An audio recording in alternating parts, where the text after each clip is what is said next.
উকুন দেখছে।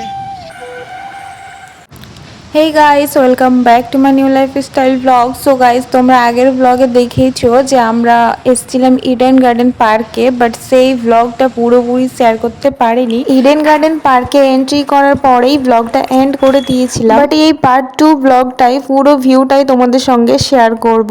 সো আশা করি তোমাদের খুব ভালো লাগবে এই ব্লগটা। তো পুরো এন্ড পর্যন্ত দেখতে থাকো, অনেক রিভিউ দেওয়ার আছে এই ব্লগের মধ্যে।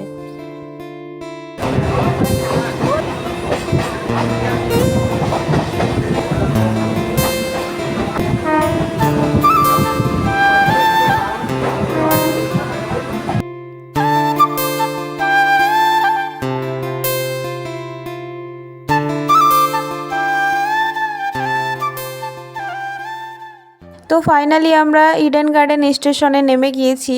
আর ইডেন গার্ডেন স্টেশন থেকে প্রায় 5 মিনিট হাঁটা পথের রাস্তায় আমরা পেয়ে যাচ্ছি এই সুন্দর একটা ইডেন গার্ডেন পার্ক। যেই পার্কটাতে ঢোকার সময় আমাদের মাত্র 20 টাকার টিকিট কাটতে হয়। তো আমরা এখানে 20 টাকা দিয়ে দুজন মিলে 40 টাকার টিকিট কেটে নিলাম। তারপরে কিন্তু আমরা এন্ট্রি করে ফেলেছি। আর এন্ট্রি করার পরেই সেই পরিমাণে বৃষ্টি পড়ছিল, তো আমরা ভাবলাম ছাতা নিয়ে ঘোরাই যাবে না, তো আমরা কিছুক্ষণ এই টিকিট কাউন্টারের রুমে আমরা ওয়েট করে নিই। তো ওই জন্যই আমাদের দুইজনকে স্থায়ী দিল এই টিকিট কাউন্টারের দুটো দিদি, যে তোমরা এখানে কিছুক্ষণ সময় কাটিয়ে নিয়ে বৃষ্টি কমলে তোমরা ঘুরে আসো। তো আমরা সেখানে কিছুক্ষণ ওয়েট নয়, পুরোপুরি 2 ঘন্টা ওয়েট করার পরে এই বৃষ্টি হালকা কমেছে। তারপরে আমরা ছাতা নিয়ে বেরিয়ে পড়লাম, কারণ আমাদের কাছে বেশি সময় ছিল না। 5:30টার সময় কিন্তু এই পার্কটা বন্ধ হয়ে যায়। বেলা 11টা থেকে সন্ধে 5:30টা পর্যন্ত খোলা থাকে, তারপরে কিন্তু বন্ধ হয়ে যায়। তো আমরা ভাবলাম এতক্ষণ সময় কাউন্টার রুমে বসে না থেকে আমাদের কাছে যেহেতু ছাতা রয়েছে, তো আমরা এই ছাতা নিয়ে এই পার্কটা ঘুরে আসি।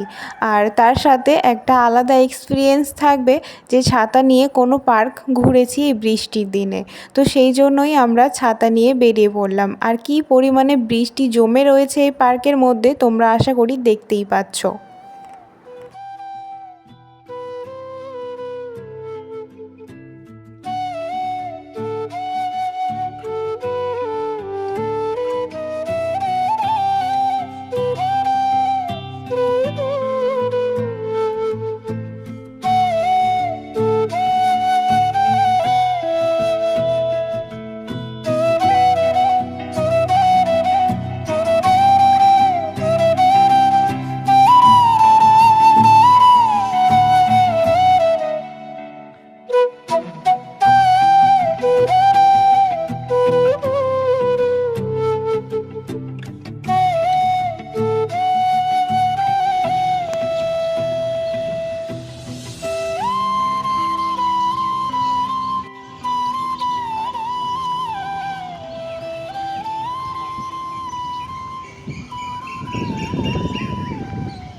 পার্কে এন্ট্রি করার সামনেই তোমরা দেখতে পেয়ে যাবে 2 সাইডে সারি সারি নারিকেল গাছ এবং এই দুটো ফোয়ারা।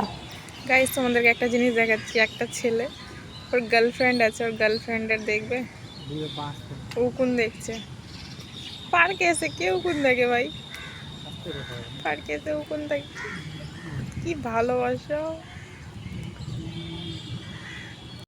সামনে দেখতে পাবে তোমরা একটা স্টেজ মতো করা রয়েছে, তার দুই পাশে এন্ট্রি করার সময় এই যে দুটো পুতুলগুলো আমরা দেখতে পাবো, যেগুলো মাটি দিয়ে তৈরি করা রয়েছে। আর তাদের দুটো হাতে কিন্তু দুটো ট্রে রয়েছে, যেই ট্রেগুলোতে দৌড়ি ফুল লাগানো আছে।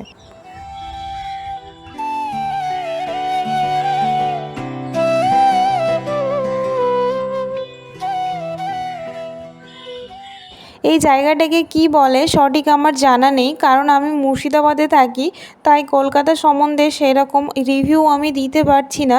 বাট এটা একটা রিভিউ ব্লগ সেটা বলতে পারবো, কারণ অনেক কিছুই আমি এখানে রিভিউ দিচ্ছি, হয়তো বলে বোঝাতে পারছি না, বাট দেখিয়ে বোঝাতে পারছি। তো এখানে দেখতেই পাচ্ছ কী পরিমাণে বৃষ্টি হচ্ছে, আর আমরা এখানে উপরে উঠে গিয়ে কিছুক্ষণ সময় কাটাবো।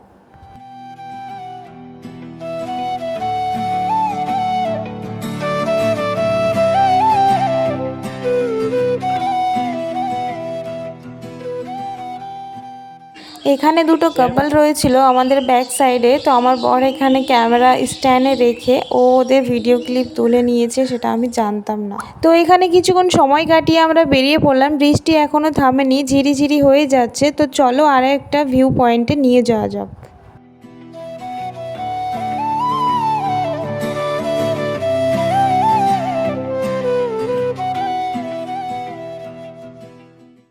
এই বৃষ্টিতে ভিজে চলে আসলাম আর একটা ভিউ পয়েন্টে। তো এই ভিউ পয়েন্টটা পুরোপুরি ইউনিক, দেখতেই পাচ্ছ অর্ধেকটা মানুষ রয়েছে আর অর্ধেকটা কাটা রয়েছে। এই মূর্তিটা আমি অনেক রিলসে দেখেছি আর অনেক পোস্টেও দেখেছি ফেসবুকে। তো আমি জানতাম না যে এটা ইডেন গার্ডেন পার্কের, আর ইডেন গার্ডেন পার্কটা ইডেন গার্ডেনেই রয়েছে সেটাও আমার জানা ছিল না। এটা জানতাম যে ইডেন গার্ডেনে একটা স্টেডিয়াম রয়েছে, বাট এখানে একটা সুন্দর পার্ক রয়েছে সেটা আমার জানা ছিল না। তো চলো সেখান থেকে বেরিয়ে আমরা এবার বাড়ির পথে বেরিয়ে যাব, কারণ এখানে বৃষ্টি থামবে না আর বৃষ্টির ওয়েট করতে করতে আমাদেরও অনেক লেট হয়ে যেত। তো সেই কারণে আমরা এখানে বেরিয়ে পড়ে গেছি, আর বেরিয়েই কিন্তু সোজাসুজি ট্রেন পেয়ে গেছি আর ট্রেনে চেপে গিয়ে আমরা সিটও পেয়ে গেছি। তো চলো বাড়ি যাওয়া যাক।